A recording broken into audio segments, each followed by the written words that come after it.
Hello and welcome to another modelling video. This is Alan from the mokanaman at YouTube with another modelling video. This is another group of photos during my Japan trip, and we'll be looking at the Shizuoka Hobby Square in Shizuoka City. If you happen to be visiting Japan and you seem to be interested, I happen to be in Tokyo, which is quite close. It's a prefecture next door, as well as got access to the Shinkansen bullet train or rail pass along the Tokaido line, exactly at Shizuoka JR station, where the JR line and the Shinkansen line that leads you straight into Shizuoka City. Now, the city is parallel to Mount Fuji. It also shares the mountain in the same region, as well as being the model kit capital of Japan. Now, if you happen to be commuting from, let's say, Tokyo to Nagoya or Osaka to stay, if you stop past here, it'll take you about a couple of hours to check out. The actual hobby centre is directly across the road from the train station on the level 3 of the building right in front. There's a bit of a outdoor catwalk overpass that you can access it. Adequate signage, so there's no way you can possibly miss it. If you go out of one main exit, you see no signs, it's the other one. Now, the Shizuoka Hobby Centre is funded by the Shizuoka Hobby Council. Shizuoka is the Japan centre of model kits and model kit manufacturing. There's quite a few of the factories and exporters in the region and the immediate city. And they've obviously come together, funded and built a showroom, which is absolutely free to visit, to show a lot of their wares, models, examples of their products, as well as latest items. I found the atmosphere to be quite homey, very comfortable, and the staff were extremely outgoing, and they're more so to share their hobby and show off their own personal models and stuff around the actual hobby centre over trying to push or sell products to you. As soon as you make your way inside, you'll be greeted in a fairly dark foyer with a plaque and a few signs showing all the brands, pictures of planes and stuff. In the room, there's a motorcycle, vending machines, some Gundams, a few models in glass cabinets. And you go to your right, which is the front counter. You'll meet one of the staff, and the entrance to the special event area. They had some sort of forward drive remote control slot car thing. Sometimes there's all sorts of different displays. They may or may not cost a fee to participate, check out, whatever. Not being interested in slot cars, didn't do that. Moved along. Starts off with the history of Shizuoka and hobbies in the general industry, area, city, and the plastic model hobby itself, especially focusing on the Aoshima company and brand. These guys were the first. This company was named after Jiro Aoshima. This chap was the first person to own an aircraft in Japan, which was an old school wooden propeller job, and he pretty much started a small company to make little wooden model kits of the plane, and it would be used as a teaching tool for education and Japanese schools, as well as educating other pilots and other people about flight and the industry in the country. So it started off as a fairly serious business sort of thing,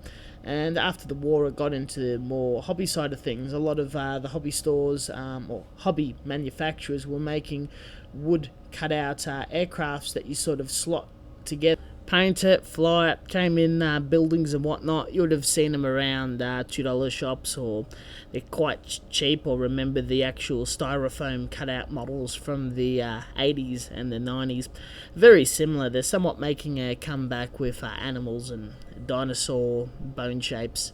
But when around the 50s, when the whole world started getting into injection molding and the use of styrene on runners. Japan also jumped on board and started making aircraft, civilian and military subjects, and a lot of the manufacturers that resided in Shizuoka City, especially in the immediate area, were Tamiya, Aoshima, Bandai, Woody Joe, Hasegawa, Ebro, and a couple other smaller ones that either I can't pronounce or not too heavily important. If you are wandering around the actual city and you plan to stay over the night or a day or so, the Bandai and Tamiya factory are very, very close by the JR line or taxi, and you can visit the factories by pre-booking, checking, or going into some sort of lottery section. Check out their websites, of course. So once you've gone past the temporary exhibition room, you're going down the hall of the main hall of the permanent exhibition, you'll see some very early models, some really vintage, very rare box arts of the very first models, wood and plastic, as well as some artifacts from Jiro Aoshima. Once you go around the corner, then you get all the showpieces of the major manufacturers. Woody Joe, I definitely can say I know very little about them. Their models are very expensive, up to $100, of very detailed, very beautiful temples, castles, ships and whatnot.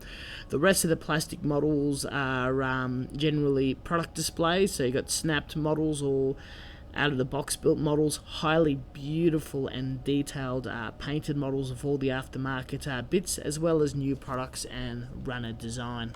But as you can see, I've taken photos of every display and every model in the room running through this slideshow.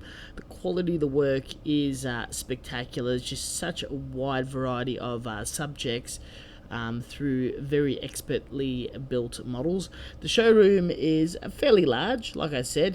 You can easily go through there as quickly as half an hour to spending a few hours if you're going to take photos, have a good look.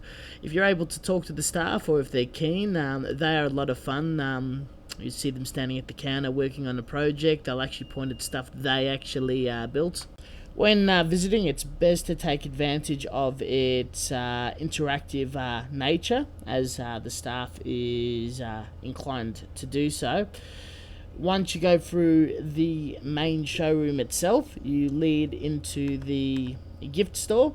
Now, the products are generally a tad more expensive than your normal hobby stores by about 10%, so they're about retail price for all the stocks instead of your really cheap Yodobashi whatnot. They'll have tools, normal kits and whatnot, but you want to keep an eye out for event specials, and especially for Bandai, they have a Shizuoka only Ieyasu SD clear Gundam kit.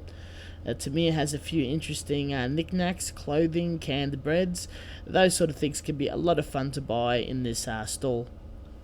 At this point where I was buying something and further talking to the staff, they wish to share the actual Hobby Square and promote it further.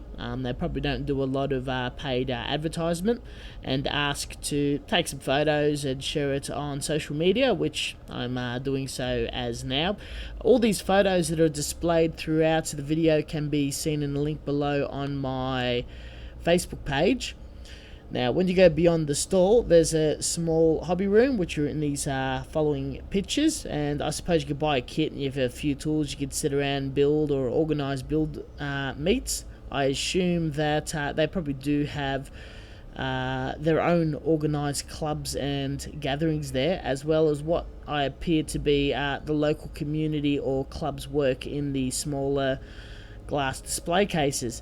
After that, you've more or less seen everything this has to offer. The staff spoke limited English. The brochure and information guide I was given, as well as an information guide to Shizuoka City and factories you can visit in the area, were given to me in English, which is much appreciative. There was very basic English signage, so that's pretty good. Very accommodating, really enjoyed it. Highly recommend it as a place for any sort of model builder or hobbyist who happen to be in the area to check out.